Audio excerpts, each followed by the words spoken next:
Top Media is back. Yes, we're back after a long break and we'll be bringing you the best top 5, 10, 15s and more on YouTube. For a second I thought you forgot about us. Well, you're not getting rid of me that easily. Anyways, thanks for all the subscribers who've decided to stick around and enjoy. Oh, and don't forget to support us on Patreon if you like, which we finally got around to launching. A link is in the description. Check it out, it would be very much appreciated. Located just a few miles from Bangkok is what's said to be Thailand's toughest penitentiary, Bang Kwang Maximum Security Prison.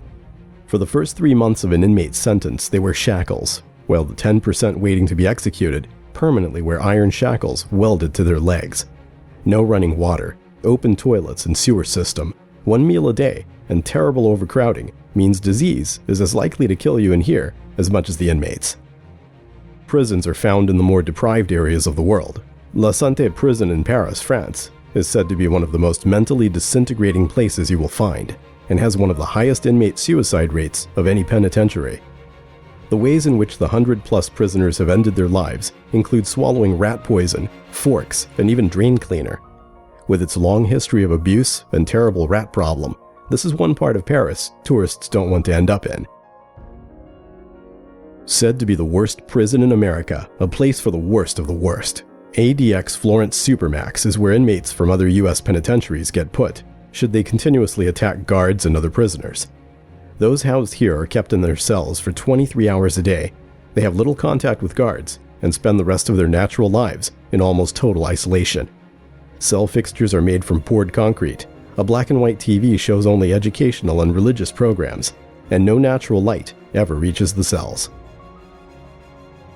Living on the streets of Caracas may be dangerous, but you're much likelier to die inside the infamous La Sabaneta prison. This is a place run by the gangs. Repeated sexual assault is part of the culture of fear that is prevalent here, and death is always close. In 2012, an unbelievable 519 prisoners were killed. No medical aid is ever provided. Food is so scarce many inmates kill each other for it, and conditions are so poor that cholera once wiped out 700 prisoners. Even late Venezuelan President Hugo Chavez described it as the gateway to the fifth circle of hell. Built to house 800, Nairobi Prison is one of the most overcrowded in the world. At last count, it held over 3,000 inmates.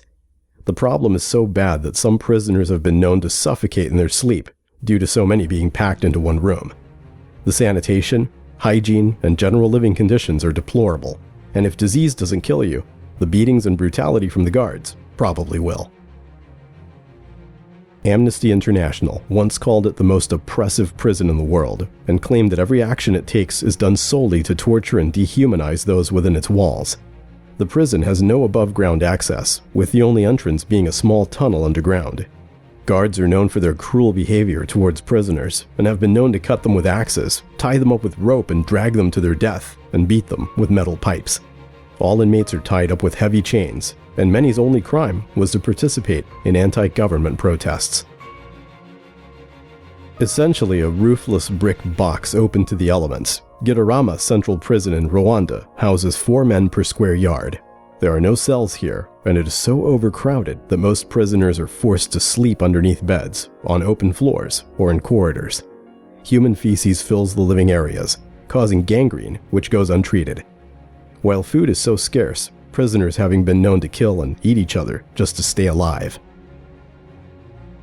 One of the most sadistic prisons ever known, Turkey's Diyarbakir prison has the greatest number of human rights violations per prisoner in the world.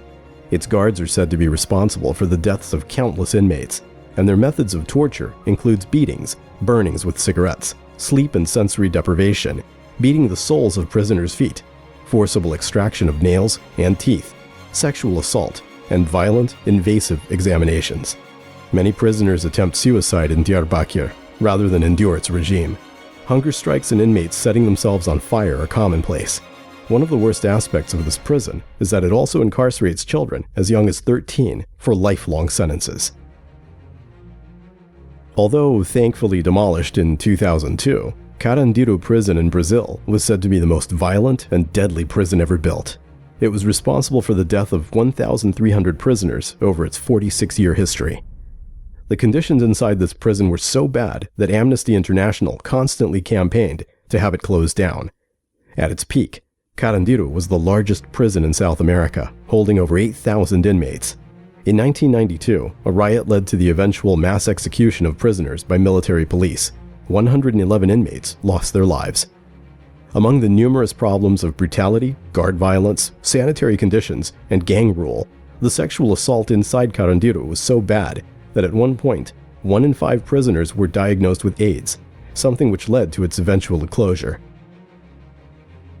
Not so much a prison as a modern-day concentration camp, this enormous compound holds 50,000 inmates, many for no apparent reason.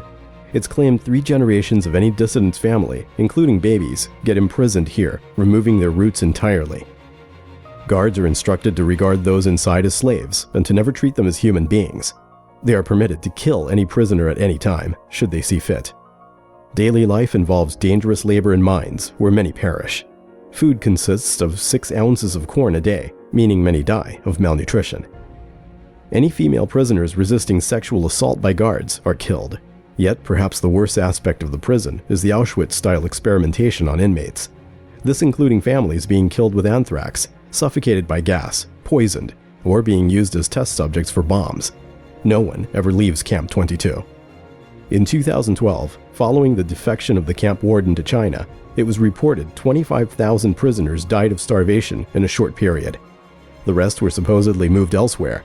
No one knows where exactly, but some suspect Camp 22 may still be active, just in a new location. Thanks for watching another Top Media video. Don't forget to hit that very important bell icon, the subscribe button, and to support us on Patreon. As they say, pennies make pounds, and your support would go a very long way for our channel.